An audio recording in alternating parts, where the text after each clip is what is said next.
Welcome to Tuesday Update. Thanks for joining us today.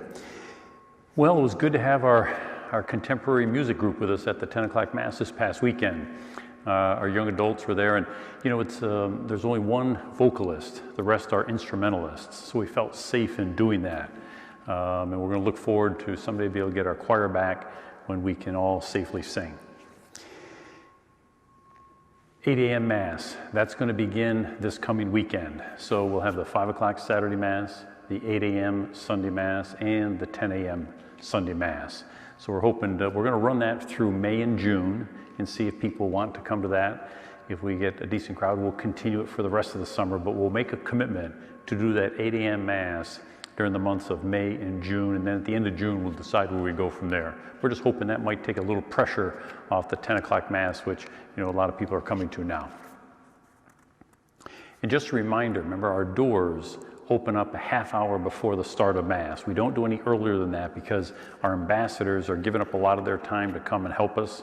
And they get here at 20 after to get things organized, and I don't want to bring them in any earlier than that. So our doors will stay locked until a half hour before the start of Mass. So thanks for your understanding on that. Hey, I've got some good news to share with you. Remember a couple years ago when I was telling, we sometimes had our little town hall meetings, and I was saying, you know, here at St. Pius, if we want to take this parish to the next level, we want to take the next step, there's certain things we've got to do. And one of those things is underway now is that Parish Life Center, because we need a place to, we talked about the need to build relationships and to help people with their pain, and to give us a place where we can offer programs that deepen the faith of all people, of all different ages. So that Parish Life Center is coming along really, really well, and hopefully it'll be done by the end of the year, and we're going to be able to use that. Another one of the things that we need to take ourselves to the next step is a digital marketing coordinator. And so we wanted to get that person on board, and I wanted you to know we hired somebody, and I think you're going to recognize him. And I'm going to have him come up here in a moment to introduce himself and tell us a little bit what he's doing. But Robbie Romer is going to be joining us here in June as our digital marketing coordinator to kind of tell our story here at St. Pius. And so I'm going to invite Robbie to come up and tell us a little bit about himself and what he's going to be doing. Robbie? Well, thank you, Father, and hi, everyone. I'm Robbie Romer. I also go by Bobby. Currently, I'm a senior business major at Siena College with concentrations in digital marketing and marketing communications, applied leadership, and fundamentals of finance. You may have seen me around. My family's been coming to St. Pius for years. I was an altar server for years, worked in the sacristy, and now I'm currently an ambassador. And I'm super excited to get even more involved at St. Pius. A little about what I'm doing is all about how St. Pius can tell its story, and a big key of doing that is through our website and through our social media platforms. And the whole goal is just to kind of inform current parishioners about what's going on here at St. Pius, and hopefully reach out to some newcomers as well and see how we can make the St. Pius community grow. We're a growing parish every day, and there's a lot of potential to expand even more and grow our community to a place it hasn't even been yet. So, starting this summer, you may see me walking around with a camera, taking different pictures and video, and that's just going to be me gathering content for our social media platforms, for our website. I just hope no one runs away from the sight of me coming around with a camera. I'm sure I won't have any problem with that. So like I said, I'm super excited to get started this summer, and thank you to Father for the opportunity. Can't wait to get started. So thank you again. Thank you, Robbie. You know, this digital marketing is really, really key. You know, what we're doing, we're trying to reach out to people who might be looking for something more in their life, or some of the people who've fallen away that maybe want to look and reconnect. And so this digital marketing is going to be a real key element for us to, again, take ourselves to the next level. So we got some new faces that are returning to Mass, and if you're at home and you're thinking about doing it, certainly anxiety is a part of that whole thing.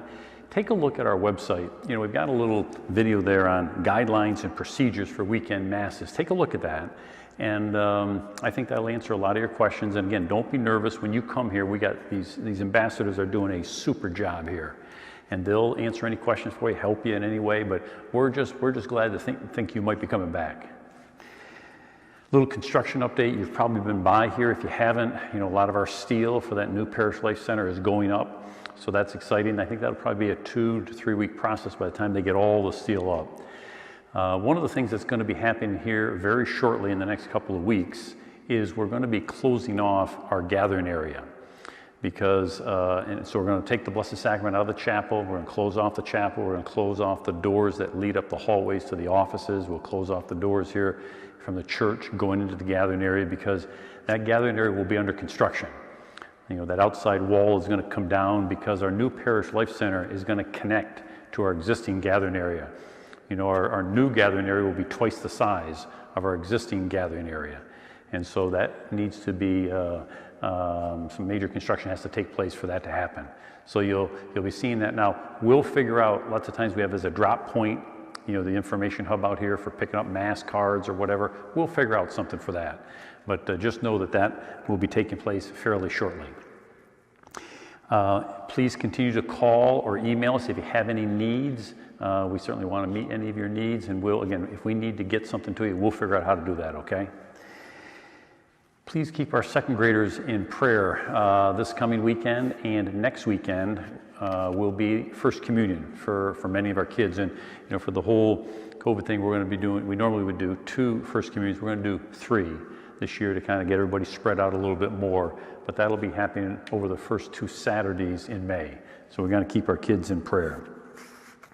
The diocesan appeal, you remember that, the old, what we used to refer to as bishop's appeal. Every year, I would ask you with envelopes in the pews to try and support the diocesan efforts, because without the diocese, I can't do my job here at St. Pius. This year they changed it, so the diocese writes to all the individuals in a parish and asks them to support the diocesan appeal. It's not done in the pews anymore. If you haven't had a chance to support that, I hope you might think about it. That appeal ends in the end of June, here in a couple of months. And so if you haven't heard anything from the diocese at home, give us a call. We'll help you figure that whole thing out. But you'll be hearing directly from the diocese, or I suspect you maybe already have. If you haven't, then there's a kind of a mix-up somewhere. So let us know, and we'll help you, okay? But thank you for your support of that diocesan appeal. We've got Mother's Day coming up real soon, and that's one of the best things we do here, and I enjoy the most is Mother's Day. I got 4 very, very quick thoughts about Mother's Day for you. So the first one is this. Send us a photo of your mom, be it living or deceased. We want to, once again this year, do a little video of our mothers. Last year, Kirsten did a great job in our Thursday Constant Contact with a video of our moms, and so send us your mom, or living or deceased, or grandma, maybe with a name, and we'll start that video. Second thing, if your mom is deceased, send us her name. On Mother's Day, we're going to have a vase of flowers here that are going to be dedicated to our mothers who are no longer with us. And so we want to gather all the names of those moms. So please send us in the name of your mom so that we can commemorate her on Mother's Day Masses here. Third, at Mass on Mother's Day, we are going to be, as we're going to be crowning Mary here. And we're also going to say a decade of the Rosary to remember our deceased moms. And so if you're going to be coming to Mass that particular weekend, bring your rosary, or if you're at home, have your rosary ready, because at the end of Mass, we'll just sit down and we'll say 1 decade of the Rosary for our deceased mothers. And then fourth, to support needy young moms, we're going to have a special collection. It's going to take place both this coming weekend and Mother's Day weekend to try and help them out a little bit. In the front of the church, you'll see a pack and play for you to drop off any items. And the list of needed items is on our website. Okay, so if you go to Get Involved and then Service Opportunities, you'll see the things that we're trying to help these young needy moms with, okay? Thank you for your support on that. Thought for the week. Remember, we've been working our way through trying to come up with a series of symptoms of inner peace. Symptoms of inner peace. And so this past weekend, we had our second one. So the second symptom of inner peace is frequent, overwhelming episodes of appreciation. Frequent, overwhelming episodes of appreciation is our second symptom of inner peace. So I hope you'll join me here this weekend, either in person or on our live stream. I'm going to be talking this weekend about those times that we get frustrated with God and frustrated with our church. And there's some good advice here for us in the scriptures. So join us this weekend. Look forward to seeing you. God bless.